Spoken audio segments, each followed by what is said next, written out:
Hello and welcome. Today I will be talking about self-love and self-worth, and I did come prepared with notes. So that's what I will be reading off of. And I want to talk about basically what made me start my self-love and worth journey. Basically it was my son who inspired me to start, because I wanted to become a better version of myself for him so that I could be better, not only for him but for myself as well. But he's basically what motivated me to start. So I'm gonna start with the list of what helped me and what I've been doing, and there's no specific timeline. Remember, everybody has their own time, and loving yourself does take time. I feel like we're always constantly figuring ourselves out, and there's no specific time where we're stopping. We're just constantly evolving and learning more about ourselves. So number one is setting healthy boundaries. So I actually learned a lot about boundaries, and I've been practicing on setting my boundaries when it comes to myself. I try to speak up for myself. Sometimes it can be difficult, but I do try as much as I can to speak up for myself. And if you struggle with boundaries, I can help you with that. So some things that you can use to say if you are struggling with boundaries, you can say, please don't do that. I'm not comfortable with this. I can't do that for you. This doesn't work for me. Not at this time. I've decided not to do that. I don't want to do that. I'm drawing the line at, sorry. And this is not acceptable. So boundaries, when you're setting them, they don't always have to sound so mean or anything. And if somebody is not valuing your boundaries, then just learn to cut them off. You gotta do what you gotta do.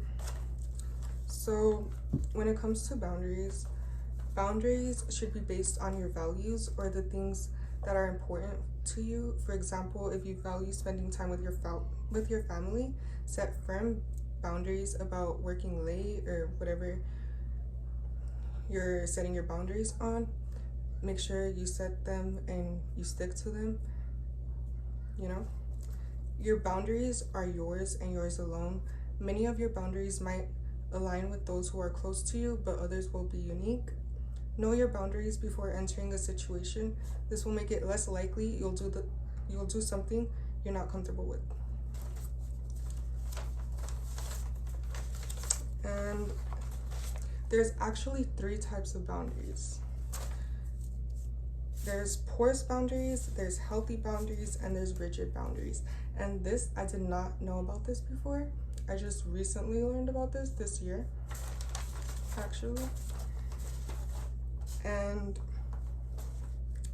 I'm gonna read them all to you so that you could know which kind of boundaries that you might have, and the healthy boundaries that you should have. So porous boundaries looks like this. Lets almost anyone get close to them, overly trusting of others, even strangers, overshares personal information, has difficulty saying no to others, overly involved in others' problems, overly quick to adopt others' opinions, avoids conflict by giving in to others, does not assert personal values, and communicates passively. Rigid boundaries sounds like this.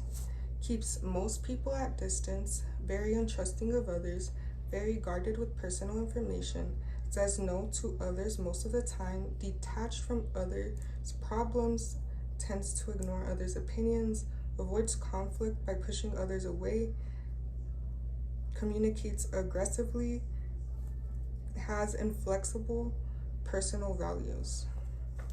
And this is what healthy, secure boundaries sounds like and looks like. And these are the kind of boundaries that you want to have, right? Okay. Selective about whom you let in and keep out, takes time to build trust with others, shares personal information appropriately, able to say no when needed, supports others without being too involved, values both own and others' opinions, accepts conflict as a normal part of life, stands by personal values but can adapt, and communicates assertively. So those are the healthy boundaries that you should try and have. Next, I'm gonna move on to number 2. Give yourself the love you needed as a child and give yourself the love that you need right now. Do things for your inner child as well. Too many people think that you're too old to do things, but it really doesn't matter what you do or what age you are. You can do anything you want to. So don't care about other people's opinions because we're working on ourselves. Number 3, find what you like and dislike. So we're learning to figure ourselves out constantly.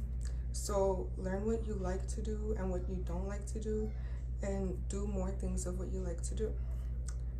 Number 4, mistakes are part of what keeps us learning. Embrace them. Life will not always go as planned, and there is no such thing as right and wrong. It's just a perception people created. So we're learning and embrace the unknown. Number 5, have faith no matter what and hope that things will always work out for you no matter what. That's a very important one. Number 6, use positive coping skills. Number 7, accept yourself exactly as you are and forgive yourself for any injustice you might think you have done without any judgment towards yourself. Number 8, stay out of drama and don't judge anybody. Don't speak negative of others. Always be open-minded, Number 9, positive self-talk. So when you're talking to yourself, don't tell yourself things like, oh my gosh, I'm so stupid, I'm dumb, what's wrong with me? Don't tell yourself negative things. Tell yourself good things about yourself, positive things about yourself. And if you do catch yourself saying something negative, tell yourself 3 positive things about yourself, And positive affirmations about yourself, listening to them or saying them out loud, like in a mirror, actually really help you with self-love. And number 10, spread love by loving yourself first unconditionally. So to love others, we need to go within and love ourselves first, because that's the only way you will truly spread positive vibes. But that's it for my video. I want to say thank you so much for watching.